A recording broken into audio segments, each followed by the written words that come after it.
championship game.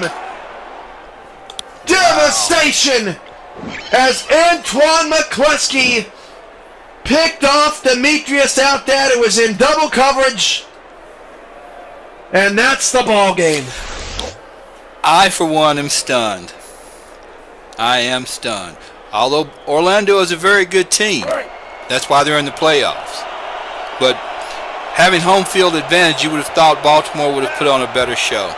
The 3-seeded Orlando Intimidators become the third straight team on the road in the SFL playoffs in the semifinal round to get a victory, which is unprecedented in league history. They will take on the winner of the Honolulu Legends and the Minneapolis Maulers coming up in the second semifinal of the night, 7:30 p.m. Central, 8:30 p.m. Eastern, right back here on the SFL Network on Twitch. Yeah, my heart goes out to the Baltimore ownership, the D coordinator, the offensive coordinator. I know all of them, and my heart goes out to them. They played a pretty good game, and it just shows that anything can happen, and I think they're going to be better prepared for next year because of this. It was another tremendous season for Baltimore. Let's not speak light of it. A 6-2 record, 14-2 all time in the SFL regular season. Just another outstanding job. Just couldn't stop Orlando this season and Zach Parker. And that was the difference in this ballgame. We'll come back for a short wrap-up as Dan and Peter have your highlights. This is the SFL Network on Twitch. And that is going to do it for this one. The Intimidators come out on top 33-24. With that, let's look back at some of the plays that made the difference in this one.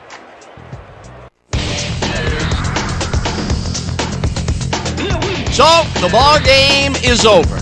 Let's take a quick look back at how it went with our post-game show. Let's get started in this one early in the third quarter. Number 35 bounces this one to the outside, and he's got some room to maneuver out there. A 42-yard touchdown for the visitors. The Intimidators move ahead by 14. Still in the third quarter, the ball at their own 49. Number 35 would find some running room on this one, and then it was off to the races. That set up an extra point-like 19-yard field goal. Towards the end of the third quarter, the Crabs back by 17.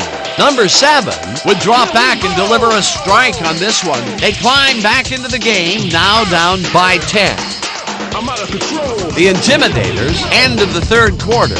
Number 35 would make the first guy miss, and then he'd rip off a chunk of yardage here. That set up an extra point-like 19-yard field goal. The Intimidators out in front, 30-17. Number 7 went up top on the third down play, and he was able to find his man. A 22-yard touchdown for the home team. The Crabs climb back into the game, now down by 6.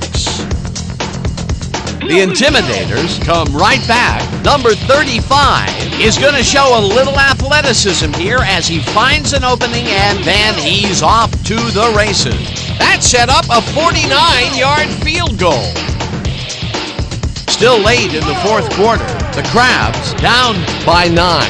McCluskey shows some great awareness here as he gets himself into position to pick this one off, and that will do it. The Intimidators come away with a win, 33-24.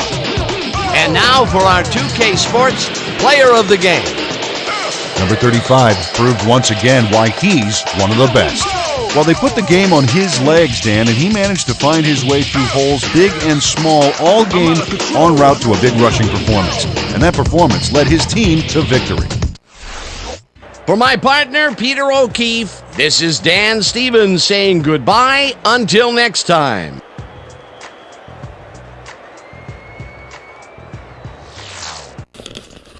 Another stunner at Wayland Corporate Field, as this year it's the Orlando Intimidators who take care of the Baltimore Crabs 33-24. Just just stunning the way Zach Parker played today. And Orlando scores 33 points without a passing touchdown from Ono Matsumoto, without any points in the first quarter. 218 yards through the air, 274 on the ground. Just tremendous. 5 for 10 on third down. Baltimore 8 of 14. That's a really good third down percentage. Looking at the plays, pretty even. Field position ends up being pretty even, a non-factor. 3 penalties for Baltimore, none on Orlando. That played a small role in this game. From a team perspective, what are your ending thoughts on what the difference was in this game? I think takeaways from this for Baltimore is their scheme has to have more gap coverage for backs like Parker.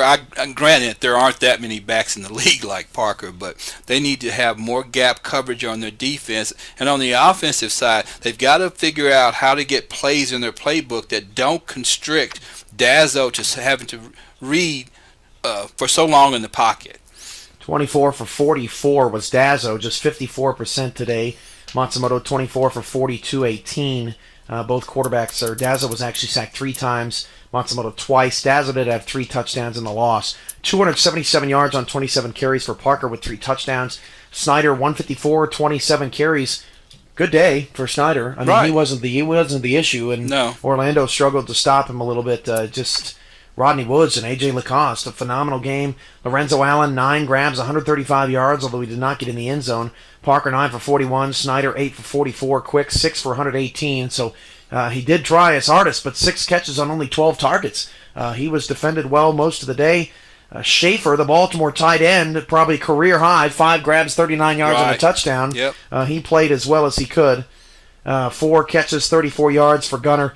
4 catches, 79 yards and a touchdown for Demetrius Outdat. Defensively, Joe Dazzo led the way with 10 tackles, Gage with 9, and 3 passes defended. Lynn with 7, 2 passes defended. A.J. Lacoste, 6 tackles, 2 passes defended. Rodney Woods, 5 tackles, 2 passes defended. Stephen Lambert, 5 tackles, and 5 assisted for the Orlando Intimidators, who will move on to their second SFL Championship game.